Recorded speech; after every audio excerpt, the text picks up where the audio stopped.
او هغه پولیس سرتیري چې وسلوالو طالبانو یې په غزني ولایت کې 2 ماشومان د مخ ته وژلي وو، د دې ولایت د چارواکو له بې پروایۍ سخت شکایت کوي. د پولیسو دغه سرتیري وایي وسلوالو طالبانو څو وار دا او د ماشومانو ته خبرداری ورکړی و چې له پولیسۍ لاس واخلي. ویل کېږي وروسته له هغه چې د سرتیري د وسلوالو طالبانو د خبرداري ته پاملرنه ونه کړه، وسلوالو طالبانو یې 2 ماشومان د ده په مخ کې ووژل.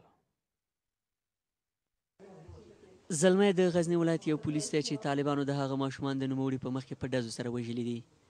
د نوموړي په وینا طالبانو څو ځلې هغه ته خبرداری ورکړی چې د پولیسو په لیکو کې له کار کولو لاس واخلي، خو کله چې د طالبانو دا غوښتنه ونه منله، طالبانو د نوموړي 4 کلنه لور او 13 کلن زوی د هغه په مخ کې ووژل. طالبا آمده بودن 4 نفر بودن در موتورسیکل در نزدیک موتر که رسیده بودن در مسافه 1 متری موتر کلاشینکوف گرفت. اول طفلک مرا دخترک مرا شهید کرد که 4 ساله 5 ساله بود. برزم بچگک ما که سن 18 ساله بود، صنف 11 مکتب بود، او رو به شهادت رسانده بودن. دغه پولیس وايي طالبانو د اسلامي اصولو پر خلاف د پلار سزا د هغه زوی ته ورکړې ده. زلمی د شکایت په توګه نیوکه کوي چې د غزني والي تر اوسه د هغه هیڅ پوښتنه نه ده کړې. واقعا درد در دل ما بسیار رسید که والی صاحب از یک مجاهد خود پرسان نکنه، دیگه از دیگه مردم ها چطور پرسان خواهد کرد.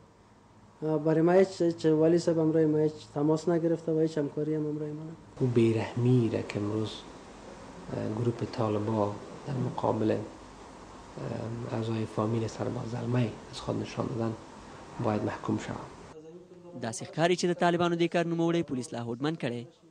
ما تو انتقام جوییم نمیکنیم که ما مثل اونا خود ظالم بسازیم، اولادکای وا رو بزنیم یا در خانهشان سیاسرایشان آزار و اذیت کنیم یا طفلکای معصومشان رو بزنیم. خدا هرگز هیواسه برای ما نده، این هیواسه ما از خدای خود نمیطلبیم و خدا هم خود ما را توفیق بده که دشمنای زی وطن، دشمنایی که بیرون از مرز افغانستان قرار داره، ما اونا رو نابود کنیم. له بلې خوا د پولیسو یو افسر چې نه یې غوښتل نوم یې په ډاګه شي، د هیواد د سیاسي مشرانو پر کړنو سخته نیوکه کوي او وایي افغان حکومت د یوې پاکستانۍ نجلۍ ملالۍ یوسفزۍ د ټپي کېدو په خاطر توند غبرګونونه ښیي او د دې کار غندنه کوي.